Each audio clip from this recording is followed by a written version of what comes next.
Hello, everyone, and welcome back to another episode of Canny Crystals, the podcast.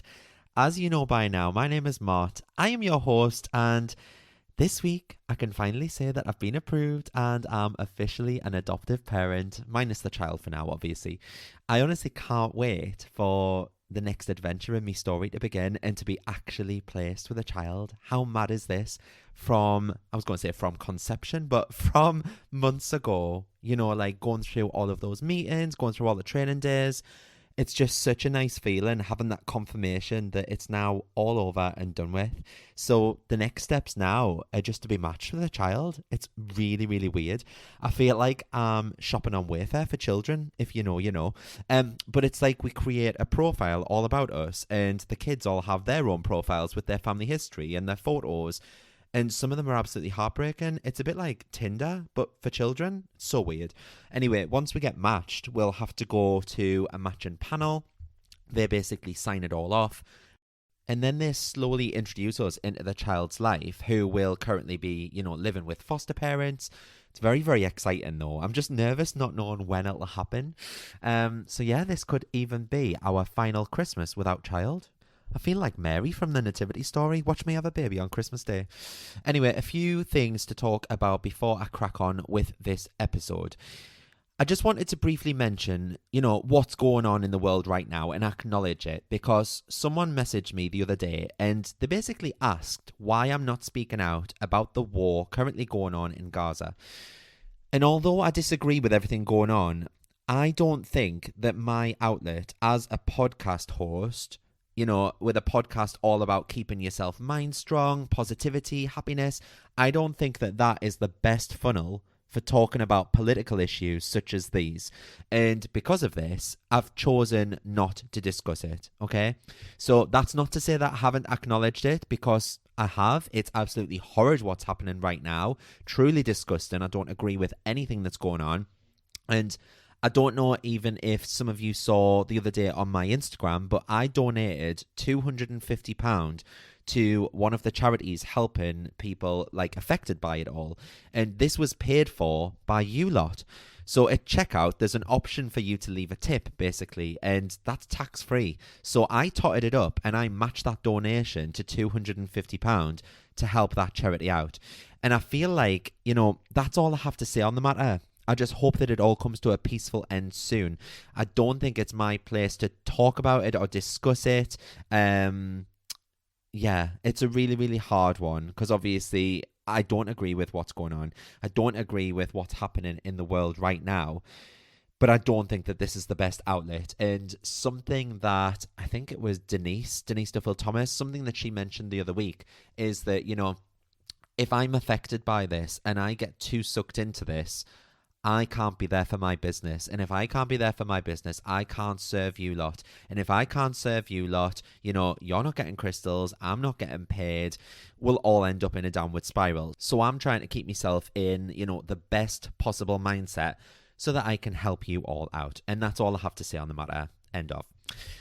Right, I'm going to do a bit of a shit sandwich here. So we're going to start with something good, we're going to follow up with something negative, and then I'm going to end with something good again. So it's a bit of a shit sandwich. A while ago, I was trying to manifest a bit of a TV appearance. And I remember telling everyone in Manifest with Mart about how I'd absolutely love to go on live TV to talk about manifestation, crystal healing, me journey into all of this, mental well-being, everything, packaged up, okay? And I could see myself sat there talking to the likes of Steph McGovern on Channel 4's Steph's Packed Lunch. And I even mentioned this to Jude, my life coach, at one point. And then I even approached one of Steph McGovern's best friends, who I know does PR, to see if she could potentially get me on there. Anyway, to cut a long story short, Tuesday this week, I was sat at home working away and my phone rang and I almost nearly didn't answer it. But when I did, they said it was one of the researchers at Steph's Packed Lunch. Well, blow me down with a feather, because I nearly fell off my fucking chair. I was like, yes, how can I help? And he went, we've been let down by one of our guests this week. They were basically supposed to be playing a game with us. And we knew that you were self-employed and you might have had a bit of free time to come on the show this morning to play the game instead of them. And this way, you're helping us out and we're helping you out because you'll be able to talk about your business and what you do. So I was like, oh my God, I'm there. When do you need me? So all this was going on whilst I'm just lounging around, sat on the couch in my pants, by the way, with my laptop. And they were like, can you jump on Zoom in the next 5 minutes so we can do a camera test? I swear I've got sprinter's cramp, if that's even a thing, because the way I bolted up those stairs to get ready was like nothing you've ever seen. So anyway, I did the screen test with them and they messaged me and said, okay, change of plan. Can you come on tomorrow instead?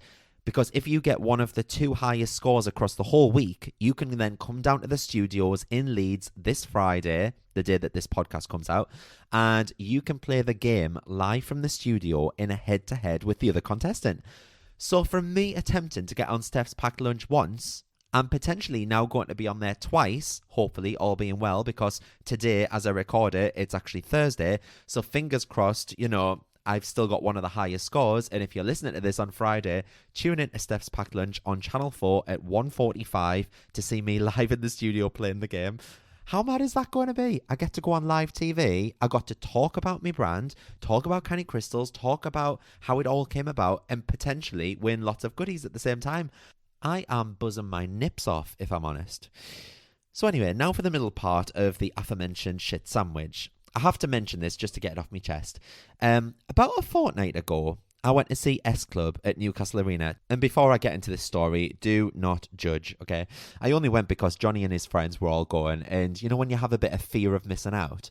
Turns out, going to a gig stone cold sober is a totally different experience. But anyway, I wanted to talk about what happened before the gig.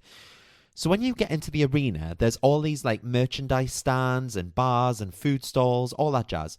So we'd been in the arena for about half an hour, and I said to everyone, wait there, I'm just going to the toilet. And as I went through the doors to the hallway where the toilets are, this girl screamed so loud in my face going, oh my God, it's Canny Crystals. I'm sure some people think Canny is my first name, by the way. But anyway, she was lovely. Absolutely high as a kite, nutty woman. She was lovely. She was all over us, wanting a photo, talking about how she'd bought Moldavite from me. And the whole time, her friend who she was with was stood scowling at me with a face like a slapped arse. And I apologise if she's listening to this episode because her friend actually did spoil my night. She was clearly drunk, but she kept on saying she was mad at me for not holding the door open for her. Which I just thought, I have no idea what you're talking about. There was no doors there. So I just kept on talking to the nice one. And the drunk one kept hitting my arm saying, who the fuck are you? Who the fuck are you? And then the nice girl just went, oh, this is Mart. He has a podcast that I listen to. I bought crystals from him.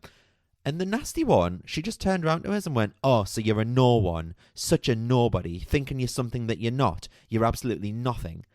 And usually, I don't let things like this get to us. But this was the very first nasty thing that someone's actually said to my face since starting Canny Crystals and put myself out there. Like, it's one thing for trolls to say it where I can just, block, erase them, delete the message, that kind of thing. But this was face to face. And when it comes from absolutely nowhere and you're just taken aback and you don't know what to do. So I don't know why, but I got my phone out and I said to the nice girl, put your Instagram in there and I'll follow you and you can tag me in that photo. Because all I wanted to do was, get her details and move on from the situation, go to the toilet and get myself out of that corridor. But whilst she was doing that, her nasty friend just grabbed my arm and just went to take a slurp of me drink. I was like, you cheeky cow. So I literally just pulled it away and she said, see what I mean? You're a horrible person and a nobody, thinking that you're something that you're not. So you know what? I give the nice girl a cuddle. I swiftly said bye and I went to the toilet, but I was quite shook up by it. I was so shook up, in fact, that I had to come outside during the show just to get a bit of fresh air because, when something goes round and round in your head. I even sent Fran a voice note while I was outside just to get it out of my system and to say, like, I can't believe that this has just happened.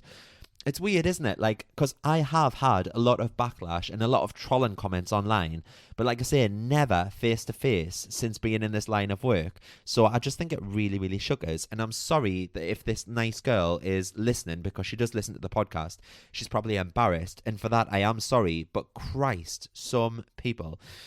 And whilst we're on this negativity, this shit in the middle of the sandwich, we might as well go a little bit deeper into this now, because last week I got 2 negative bits of feedback about the podcast. 1, that there's too many ads, and 2, I put too much content into the episodes. Lol. I did listen back to last week's episode, and I didn't realise that there are adverts that come up midway through the podcast episodes, which I didn't realise. So I've turned these off. I do apologise if, someone said, oh, it interrupts your flow. I'm really sorry. I didn't know that happened, but I've turned them off. But honestly, the ads at the start, just skip through them. They're usually only a minute or 2 long anyway. You can just skip through them. As for fitting in too much content, it really is hard to ram everything into 30 minutes. And if I leave a conversation open and I only talk, half about something, I get messages from people saying, you only spoke about half the issue. What about this? What about that? So all I'll say in response is just remember, podcasting is free. I don't charge for you lot to listen to it. If you do enjoy it, thank you so much. I am glad that you're getting something out of it. But if you don't like the fact that I get a penny from every 4 advert listens, please, with all due respect, go and listen to something else.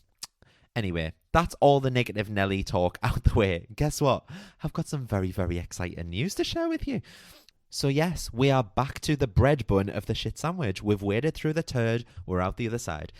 Kimberly from the Feng Shui Floor, who was on this podcast a few weeks ago, she messaged me, and we've had a few calls with her publicist, her PR woman, and we've decided to launch a collaboration of a Feng Shui crystal collection. I don't think it's ever been done. I don't think it's out there, and I just don't understand why it's not out there. So, we're going to do one big crystal for every area of the Feng Shui Bagua, and it's going to come with full video instructions from myself and Kimberly, how to cleanse, how to use, where to place them, how to find that area of your home. How amazing is that? So with Kimberly's Feng Shui expertise and my extensive crystal knowledge, we're going to curate an immaculate collection, perfect for gifting or self-indulgence, and I can't wait to get on with this. So it should be launching early in 2024. And this is the weird part, okay? Stick with us here. So when Kim's publicist was looking at people to maybe gift one to, she was coming up with, people like Fern Cotton, Stacey Solomon, and then suddenly she went, oh, Victoria Beckham. And I was like, nah, Vicky B from the Spice Girls. And she was like, oh yeah, she lives down the road from us. I know where she lives. I was like, what? So I'm sat there after this call like, oh my God, imagine if VB has my crystals in her house. And what does British Vogue post on their Instagram within half an hour of me having that thought? A reel of Victoria Beckham talking about why she loves crystals and why she incorporates them into her daily ritual. Honestly, you couldn't make it up. I shared it on my story as well because I just couldn't believe it. And for British Vogue to post that as well, who I was part of their January, February and March issues earlier this year, I feel like it's a bit of an alignment from the universe and a bit of a synchronicity. So I'm taking it as one anyway. So watch this space. So excited for this. I might get my Spice Girl fantasy yet. Okay, enough of all that anyway. So that is my weekly update. Let's get on with the show. So I've been reading a book this last few weeks called, what's it called? Hang on, I always get this wrong. 7 Things Emotionally Resilient People Do Differently. And it's by Akash Korea. And I really got into it and I managed to finish this last week. It's all about the 7 things resilient people do differently and how to then apply them into your own life so that you can persevere through adversity and difficult challenges. You can quickly bounce back from disappointment. You can break those negative emotional patterns by taking control of your self-talk. But it also learns us, how to instantly shift your emotional state. And that's really, really pertinent when it comes to manifesting, yeah? It shows you how to create greater drive and ambition, shows you how to supercharge your energy levels and experience even greater excitement, passion, happiness, and fulfillment of every area of your life. Sounds good, doesn't it? If you're into reading, you can grab yourself a copy. I'm sure I got this one off Amazon. It was about £5.50. I think it wasn't expensive or anything. And it's a really, really in-depth book as well. I've had this one for a while, but yeah, I'm sure it was a really cheap buy. It was something like £5, £5.50. Go and have a look on Amazon. So as I mentioned, this book is all about emotional resilience, which basically, in a nutshell, is about your ability to respond to stressful or unexpected situations. And that can be connected to manifestation in so many ways, depending on the perspective that you take. So, if we take positive thinking as an example, emotional resilience, that often involves the ability to bounce back from challenges and maintain a positive outlook. So you're always on that happier side of those scales. Can you remember last week or the week before when I was talking about how the scales, if you tip them just 51%, you're on that positive side? So in the context of manifestation, when we think positively, that's considered important because it's really believed to help shape your reality. And by maintaining that positive and resilient mindset, you're going to be able to, you're going to be able to likely better focus on your goals and your desires. And that in turn is going to influence your actions and your outcomes, because emotional resilience can also be linked to manifestation through goal setting and persistence. So if you're emotionally resilient, you're going to be more likely to set clear goals. You're going to be more likely to maintain a stronger sense of purpose and persist in pursuing your desires. And these qualities are often associated with successful manifestation. And it can sometimes feel, a bit like an uphill battle with negative emotions clouding that outlook and kind of getting in the way of your progress every step of the way. But this book is a bit of a roadmap, not only to navigate those emotional challenges, but also to transform them into stepping stones for your personal growth. Emotional resilience is like a superpower for dealing with life's challenges. And it's all about understanding and handling your feelings well. Your emotions have such a big impact on how you see the world. They can make things seem worse, especially when you're feeling negative emotions. And, I've spoken before, haven't I, about if you're in a crap mood, you're going to attract more crap experiences because your mood is going to be so low. So you might trip over on the way to work. You might fall down some stairs. You might get caught in the rain. You might bump your car. But the more that's thrown at you, the more your attitude is going to sink and drop even further. But here's the thing. Emotional resilience isn't about ignoring them or hiding those emotions. It's more about recognizing them and allowing yourself to sit in that feeling of them. But at the same time, it's also about focusing on the positive side of things, even when life seems tough. So trust me when I say this, you can find the good things even in any difficult situation that is thrown at you in your everyday life. I don't know if you remember back in episode 1 of this podcast where I told my story about how my granddad passed and I was in the depths of despair, and then out of nowhere, work sends me to Liverpool. I meet Carly, who opens up a crystal shop on her Instagram, and then those crystals are what helped me with my grieving.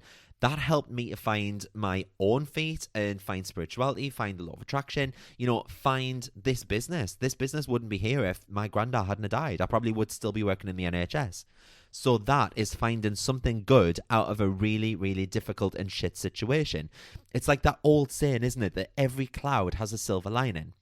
So emotional resilience is a skill that you can develop, and it is really, really important because research shows us that when we're resilient, it helps us do well in tough times. It means that you can handle all these negative feelings and you can still keep going towards your goals. You can still strive for happiness, okay? And that in turn is going to make you happier. It's going to make you more fulfilled, not just in your personal life, but in your work life as well. So the first step is to admit your feelings. And that just means, not just knowing when you're happy or angry, but also taking responsibility for those feelings. So every single emotion, whether it's joy or anger or fear or excitement, all of those emotions has a message for you. It might be telling you that something needs your attention, or it might even just be reminding you of what you care about. So to understand these messages that we're getting from our emotions, you've got to stop judging or feeling bad about them. So maybe you feel guilty when you stand up for yourself, or maybe you feel, embarrassed when you show your true feelings.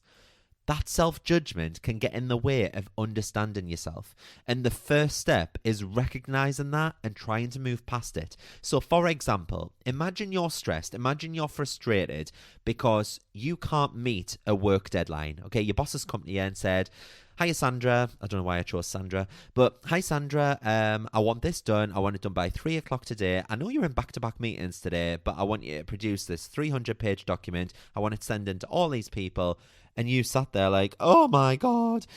Instead of blaming yourself, acknowledge the stress and the frustration, okay? Understand that these feelings are trying to help you notice, that something's not right. Maybe the deadline is too tight. In Sandra's case, it really, really is. Or perhaps you need more help from your colleagues to finish the task. It's okay to feel stressed in this situation. There's no need to feel bad about it. I think as a nation, especially in Britain, I don't know if like other cultures and other places around the world feel like this as well, but especially in Britain, we have this, it's kind of underlying emotion that if we're stressed or we are, overworked, we get embarrassed about that. But there is no need to feel bad about it, okay? That change in how you see your emotions is the heart of emotional resilience. So when we recognize, when we accept, when we understand our feelings, we then give ourselves the power to manage them better. And by doing that, we can make our life better and happier. And that's the first step towards building emotional resilience and a more satisfying life. Just to understand, acknowledge, recognize, and accept our feelings. Have you ever noticed, for example, how your body language changes when you're sad or happy? So when you're down, you might slouch, you might look down, you might cross your arms. But when you're feeling good, you're stood up straight. You're holding your head high. You're keeping your shoulders back. So here's the surprising part. The way you hold your body, that can really affect how you feel. So if you're consciously standing or sitting in a confident and powerful way, that can actually make you feel more powerful and confident. For instance, when you stand with your hands on your hips or you sit upright, that can help you feel stronger. And therefore, you're going to feel like better able to handle your negative feelings, like self-criticism. You might have heard of this as a power stance, and it's something that I used to do a lot when I used to have to, give a little talk in the NHS or, stand in front of a classroom of people and talk about the website that we built. But try it and see how you feel next time you feel that you need to reclaim some of that power that other people drain from you. Just stand there strong, shoulders back, head up, hands on your hips. That is a pure power stance, okay? So imagine you're in a tough situation at work, like talking to a difficult colleague or giving a big presentation. If you stand or sit tall and confident, it's going to signal to your brain that, you've got this. You can reduce that anxiety or fear, and the power lies within you. The more that you practice this, the easier it's going to become. Emotionally resilient people, they are really, really good at finding something good in every bad situation. And it might sound like such a cliche, like I say, but every tough situation has a silver lining. Every challenge, even if it seems negative, it can be an opportunity for self-improvement or growth. For example, a tricky project for me in my business might be a chance to learn new skills or show off my problem-solving abilities. But even stress or anxiety can be your body's way of telling you to slow down and take care of yourself. And recognizing those positives can change how you feel about a situation and your emotions, and it's going to make you more in control. So I want you to think about a work situation or a real life situation where you're dealing with a task that's just a little bit outside of your comfort zone. And instead of feeling overwhelmed by those negative emotions, I just want you to try and see it as a chance to grow. What new skills can you learn from it? Okay? Because that's going to make you be a better you. Okay, this change in how you see things, that's going to give you a sense of control over your life, even in those tough shit times. And by using these habits, you can handle your emotions better. You can respond to stress and tough times in a healthier way. And that's going to help you build resilience so you can face life's challenges with confidence and optimism. Our beliefs about ourselves and our situations can have quite a big impact on how we feel and act. So think of your beliefs as filters through which we see the world, yeah?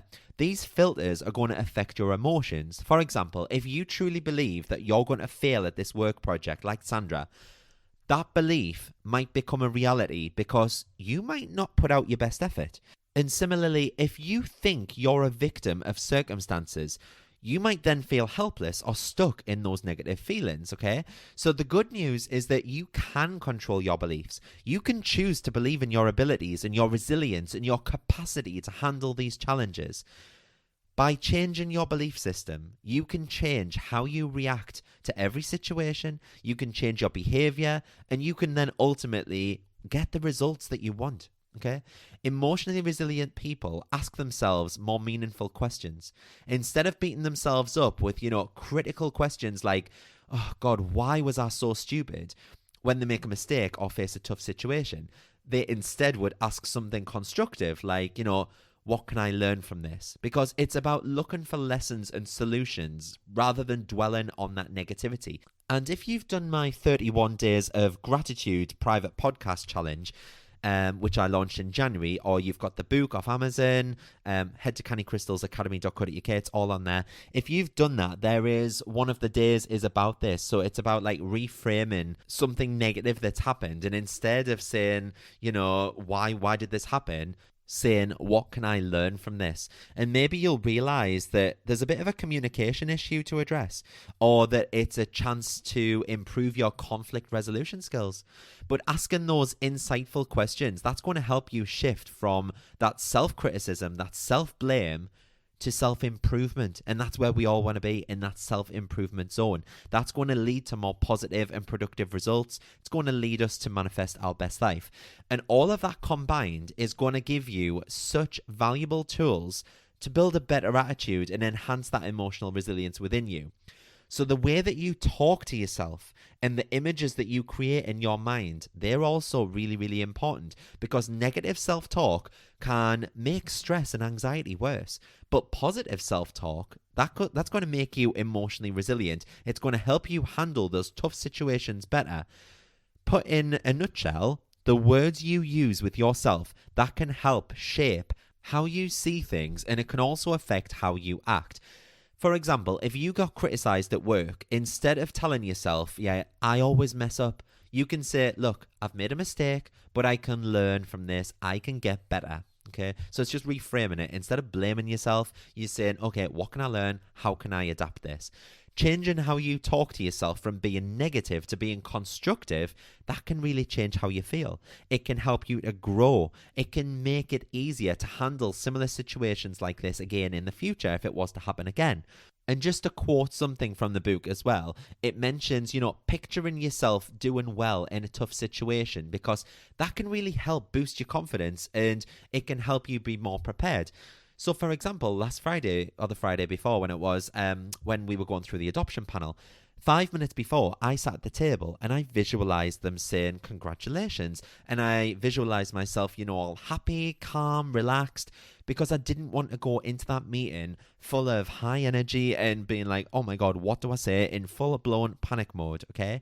So it's like just visualizing, because when we picture ourselves in that tough situation, that is really, really going to boost our confidence, because it's almost like we've already gone through the worry in our visualization. So when it comes to real life, we know what it's like. We know that we're going to be able to handle it. It's not about creating like a fantasy world, cloud cuckoo land, but it's about practicing in your mind. And when we practice something, we know that we're not going into that blind, okay? It can make you handle real life situations with more skill and more calmness. And emotions often follow a cycle. So something happens, like a situation or a feeling, you will react, so that's your behavior. And then after that, there are consequences. So, that's what happens as a result. So when we understand that cycle, that's going to help us basically control our emotions and reduce the bad outcomes. For example, if you had an argument with your partner because, you might be really tired, you've had a hard day at work, you can then look at that cycle. So being tired is the start. That's the start of the cycle. The argument is what you did. That's the behavior. And it had a bad effect on your relationship. So that was the outcome, the consequence. And when we see this, we can come up with ways to avoid such situations in the future. It might mean not having tough talks when you're tired, or finding better ways to communicate. So managing how you talk to yourself, using positive mental images, and understanding your emotional response cycle, they're all really important for building that emotional resilience. And these habits are what are going to give you strong tools to handle emotional challenges at work, in your home, with your friends, with your family. They're going to help you to stay positive, and they're going to really help you grow in your personal and professional life. So how do we use all this information that I'm throwing at you at 100 miles an hour? Well, let's break it down into the 7 habits from the book. So imagine this. You've had a tough day at work. A project didn't go as planned. Sandra was about to get fired because she didn't provide this huge document to her boss by 3 p.m. She's stressed. She didn't know how to handle all these intense emotions. And I know this will sound really, really familiar to most of you. This is when the 7 habits of emotional resilience can be a game changer. It's about shifting your perspective and how you then respond. So the first of these steps is to acknowledge your emotions. So instead of hiding your feelings, accept them. It's okay to feel what you're feeling. There is no shame in it. This is the first step to dealing with your emotions in a healthier way. The next is to use your body to feel better. So body language, like we mentioned, that can influence your emotions. Stand or sit in a confident way, and it can help you feel more resilient, and that can change your mindset and help you be kinder to yourself. The next is to change your beliefs to shape your reality. So your beliefs affect how you see the world and how you feel. You've got the power to choose what you believe. Don't let negative beliefs make you feel like a victim. The next is to ask those meaningful questions instead. So when we ask questions that make us more aware of ourselves rather than ones that reinforce our harmful beliefs, that's going to use those challenging situations to learn more about our emotions. The next is to manage your self-talk and visualize that positivity. So the way that you talk to yourself and visualize situations, that can have such a big impact on how you feel. So imagine a positive version of a challenging situation and just prepare yourself to handle it well. And then we can start to understand our emotional response cycle. So like I say, emotions follow a cycle. Something happens, we react, and then there's the outcome. And when we understand that cycle, it can help us control our emotions and avoid those negative, shitty outcomes. So by integrating those 7 habits into our lives, we can literally transform our reality. Okay? You won't be controlled by challenging situations like a tough day at work or a project gone wrong. Instead, you'll be the master of your emotions. You'll be capable of thriving even when the going gets tough. And the tough get going. Was that Boyzone? I think so. So yes, I do hope that this helps someone in need, because it is hard to regulate your emotions. But I do think it's all to do with mindset. It's going to help us manifest better. And, it's just going to help us live a better life in general. And just remember, when you take care of the inside and your mental well-being, you're going to find it a whole lot easier to manifest what you want in your life. Okay? So I hope that helped you. Just before I go, I just want to mention, don't forget, you can sign up for my Achieving Your Goals workshop. It's going to go live on New Year's Day. It's just £20 at the early bird price. But it can really, really help you kickstart your 2024 to be in your best year ever. It'll all help you manifest your best 2024 goals using crystals, feng shui, visualization, EFT, subliminals, and there is so much on there as well. So if you head to the link in my bio on Instagram or TikTok, you can just click on Achieving Your Goals 2024 to sign up now. You can also go to cannycrystalsacademy.co.uk and get it on there as well. And don't forget to use the word podcast as well for 10% off. So what else have I got to mention? Oh yeah, Joanna Hunter's $1 Million Experiment. It's closing its door very, very soon. So if you haven't got in already, you can get 12 months access for just £21. That is £1.75 per month for 12 months of money mindset coaching. You'll get a free workbook. You get free private podcast episodes. You also get a $1 million plan. You don't need a side hustle or a business to sign up to this as well, because so many people have messaged me saying, do I have to have a side hustle? Do I have to have my own business? No, you do not, okay?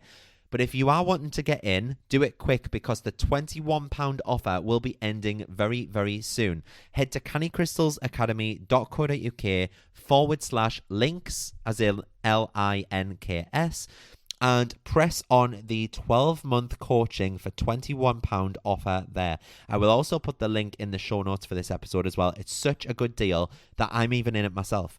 And we're in this little Facebook group and everyone's like, oh my God, I can't believe Mart's actually in here. Yes, I'm in there. I want to make £1 million next year. I want to know what all this is about. 1 in 287 people that did this last time made £1 million in their first year. Okay? It's £21. Would you rather buy yourself a takeaway for 21 quid? Or would you rather make £1 million and change your money mindset? Because I know which I would rather do. So anyway, yes, I'm in myself and so many of my members are in too. And I can't wait to see how many of us make $1 million by the end of 2024, all just from working on our money mindset. So I hope that you've enjoyed this episode. Please feel free to help me out by leaving a rating or a review. It takes mere seconds for you to do, but it really, really does help me out in ways you wouldn't believe. And don't forget, you can also get 10% off everything site-wide at cannycrystals.co.uk with the discount code, which is the word podcast. Oh, and I'm off to Bristol this weekend as well to Denise Duffield Thomas's business event. So I'll see what I learn there, and I might even report back next week. In the meantime, I will see you all next Friday for another episode of Canny Crystals, the podcast. Have a great weekend, everyone. Bye.